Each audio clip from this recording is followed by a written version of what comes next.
I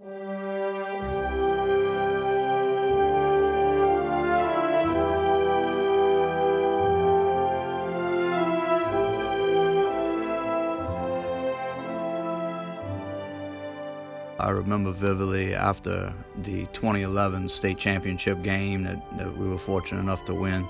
On our way home, on the bus, after a lot of celebration, there was a moment where we always sit next to each other on the bus, and he said that was for you. And I kind of looked at him, and it was a moment of shock, but it was a reality check to say that. I realized why he did what he did, all the time and the effort that he spends in preparation.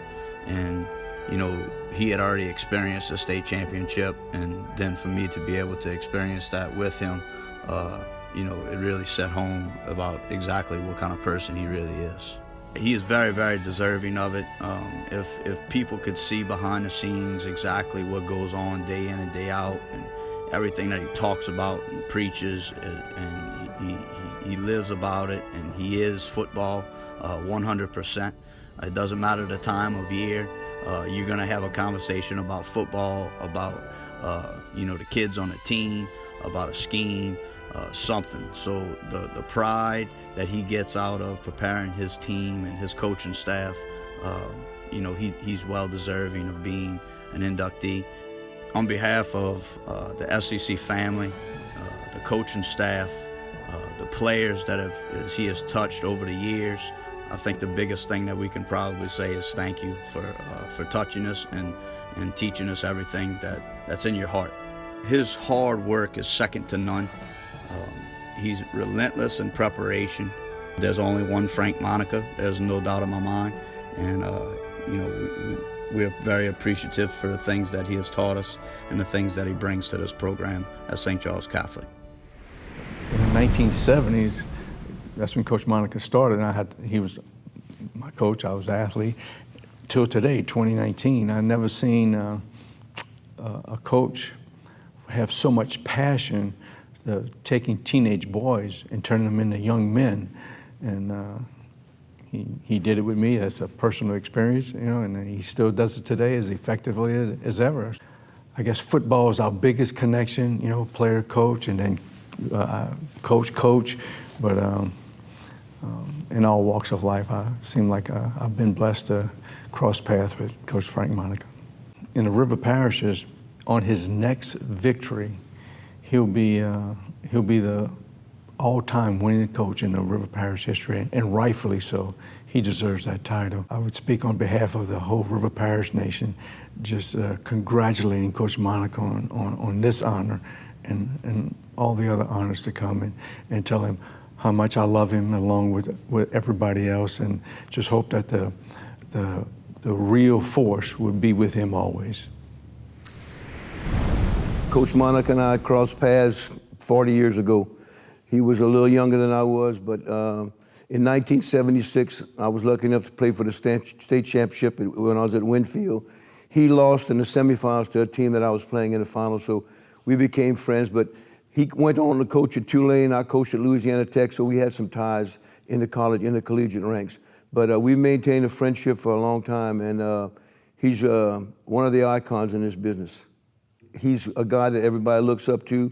He's such an inspiration to coaches who have coached at every level and aspired to be where he was, and he's a great mentor of young coaches, and the kids that play for him absolutely love him.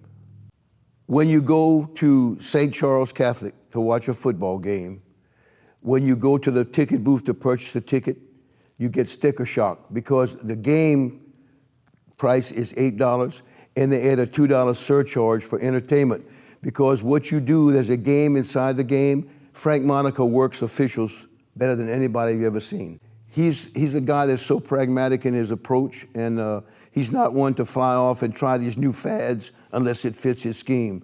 So he's the pro of pros. He's as good as there is in his business.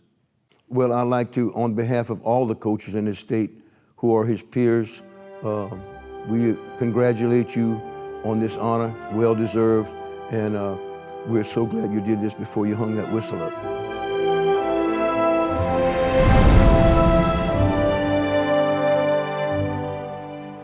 Well, I began my career in coaching because, you know, I always loved baseball.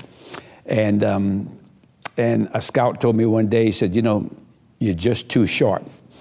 And what he really meant to say is that you couldn't run, you couldn't hit, and you couldn't throw. So I said I thought the next best thing to do was to try to teach kids. And I ended up doing both. Ended up teaching and coaching football and baseball. And I felt it was a better way to reach kids. I actually tried to play the game through them, I guess, and I think it's all about the players. But I'd love to teach them fundamentals and wanted to see those fundamentals work in game situations. And I guess the best thing about coaching is to see the exhilaration on their faces after success.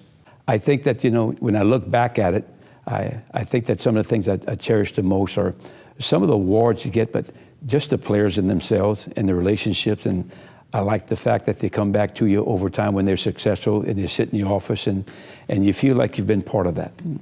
I feel very, very, very special in terms of, I have two sons that are coaches and I have a nephew that's a coach with me. And it's rewarding to me because none of those did I entice to be a coach, because I told them the hours were too long, and I said, you're not gonna make very much money. And I said, and your weekends will be occupied. And but it's rewarding to know that they actually followed in my footsteps when I did not want them to do that. I'm so much honored. In fact, the induction committee, I'm indebted to them. I'm glad no referees voted. You know, it's really special because I have so many other people here that I'm being here with, that are personal friends of mine. And I can't begin to name them because there's so many. And they also helped me by being a mentor, and we spoke to one another sometimes on a weekly basis. And that was very, very special. Just to know that I think in the end is that it says a job well done. And I think that legacy stands for my family. I think they can always, you know, say and refer to that as being something special. I just want them to leave that. I wanted to leave that legacy behind myself. That maybe that all the hard work and all the hours that you put into this thing, maybe it paid off and somebody noticed. One of my role models was my mother. I think she was sort of like the Mother Teresa of a small town. And my mother, my brother Tony, and my brothers and my sisters, actually, I think they put in a value system in place for me, and that's very, very special to me. I thought that was very important.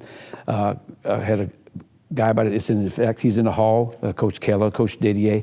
Coach Didier was a very, very special person in my life and actually gave me a value system. And I think that's something that I learned today. Also like to thank this, let me say this, thank the support I got from my own kids.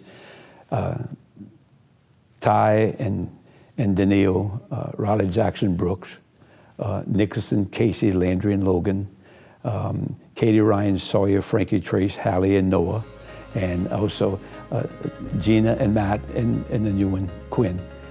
They were very supportive, and that's my kids and my grandkids. Thank you, love you very much.